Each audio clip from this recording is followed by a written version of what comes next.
యూజువల్‌గా మనం జీవితంలో సక్సెస్ అయినా, లేపోతే ఏదైనా హై పొజిషన్ అచీవ్ అయినా, మనం యూజువల్‌గా మా పేరెంట్స్ కారణమండి, లేపోతే పలానా వారి ఇన్‌స్పిరేషన్, మా టీచర్, లేపోతే నా గైడ్, నా ఫ్రెండ్ ఇలా ఎవరో ఒకరిని నేమ్ చేస్తూ ఉంటాం. అయితే మన బ్లెస్సింగ్ ఇతరుల బ్లెస్సింగ్‌కి కారణం అవ్వాలి అంటే, మన బ్లెస్సింగ్ ఇతరుల రక్షణకి కారణం అవ్వాలంటే, ఆ ఇన్‌స్పిరేషన్ ఎవరు? ఆ గైడ్ ఎవరు అంటే మన యేసుక్రీస్తు ప్రభు. మరి దావీదు భక్తుడు అంటున్నాడు, భూమి మీద నీ మార్గము తెలియబడినట్లు అన్యజనులందరిలో నీ రక్షణ తెలియబడినట్లును దేవా మమ్మను కరుణించి మమ్మను ఆశీర్వదించునుగాక. ఆయన తన ముఖకాంతి మా మీద ప్రకాశింపజేయునుగాక. దేవా ప్రజలు నిన్ను స్తుతించుదురుగాక అని దావీదు భక్తుడు మాట్లాడుతూ ఉన్నాడు.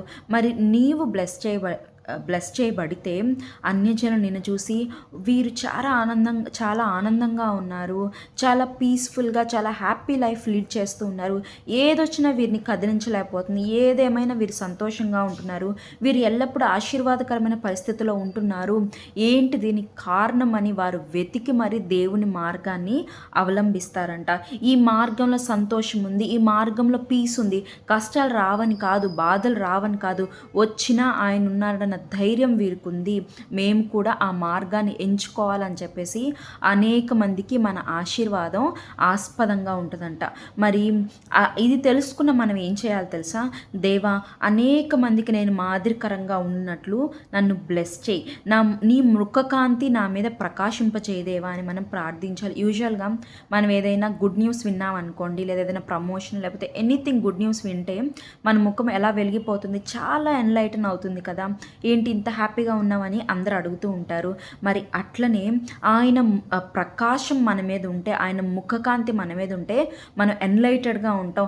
ఏదో డబ్బులు ఉంటేనో లేకపోతే ఇంకేదో ఉంటే కాదండి మన మొహం వెలిగేది. దేవుని ముఖకాంతి మన మీద ప్రకాశిస్తే మన ముఖం వెలిగిపోతుంది. ఆ వెలుగుని బట్టి అనేక మంది ఆయన వెలుగులోకి వస్తారు. నీ ఆశీర్వాదం నీ దేశ ఆశీర్వాదానికి కారణం, నీ ఆశీర్వాదం నీ కుటుంబ ఆశీర్వాదానికి కారణమవుతుంది, నీ ఆశీర్వాదం నీ రాష్ట్ర ఆశీర్వాదానికి కారణమవుతుంది. భూలోకంలో ఉన్న వాళ్ళందరూ స్తుతిస్తారని దావీదు భక్తుడు ఇక్కడ చెప్తూ ఉన్నాడు. నువ్వు స్తుతించినప్పుడు అనేక మంది నిన్ను చూసి దేవుని స్తుతిస్తారు. నువ్వు ఆశీర్వదింపబడినప్పుడు అనేక మంది ఆ మార్గాన్ని అవలంబిస్తారు. నీ ఆశీర్వాదం ఈ లోకపు ఆశీర్వాదం, అది మనం ఎప్పుడు గుర్తుపెట్టుకోవాలి. ఆ ప్రార్థన మన నోట్లో ఉండాలి. దేవా అనేక మంది ఆశీర్వదింపబడినట్లు, అనేక మంది నీ మార్గంలోకి వచ్చినట్లు నన్ను బ్లెస్ చేయదేవా, నేను ఎక్కడ తప్పిపోనయ్యా అని ఆయనతో మనం నిబంధన చేసుకోవాలి. బ్లెస్ చేసాక చాలామంది తప్పిపోతూ ఉంటారు, వారి మార్గాన్ని వారు అవలంబిస్తూ ఉంటారు. కానీ వన్స్ యు ఆర్ బ్లెస్డ్, నీ ఆ బ్లెస్సింగ్ ఎప్పుడు నీకు ఉండాలంటే నీవు ఆయన మార్గం నుంచి తప్పిపోకూడదు, త్రొట్టిల్లకూడదు. ఆయన మార్గంలో నువ్వు కొనసాగుతున్నప్పుడు ఆ ఆశీర్వాదం కూడా కొనసాగుతుంది. అనేక మంది కూడా ఇంకా ఎక్కువ మంది రక్షణలోకి వస్తూ ఉంటారు. మనం స్తుతించే కొద్దీ ఆయన ఆశీర్వాదాలు మన మీద క్రొమ్మరిస్తూ ఉంటాడు. మరి మనం స్తుతిద్దామా? మన ఆశీర్వాదం ఇతరులకి ఆశీర్వాదం కారణం అగునట్లు దేవుని ప్రార్థిద్దాము. ఈ ప్రార్థన నీ నోట్లో ఉండాలి. ఇవాళ నువ్వు ఇది వాగ్దానం ఎత్తిపెట్టి ప్రార్థించాలి. ప్రతిరోజు వాగ్దానాలు నువ్వు విని ప్రతిరోజు ఆ వాగ్దానాన్ని బట్టి నువ్వు ప్రార్థించాలి. ప్రార్థించినప్పుడే దేవుడు నీ జీవితంలో కార్యం చేయగలడు. నువ్వు మాట్లాడినప్పుడు అది నీ జీవితంలో జరుగుతుంది. కనుక ఈ వాగ్దాన్ని ఎత్తిపెట్టి ప్రార్థించు, దేవుడు తప్పక నీ జీవితంలో కార్యం చేస్తాడు. May God bless you. Amen.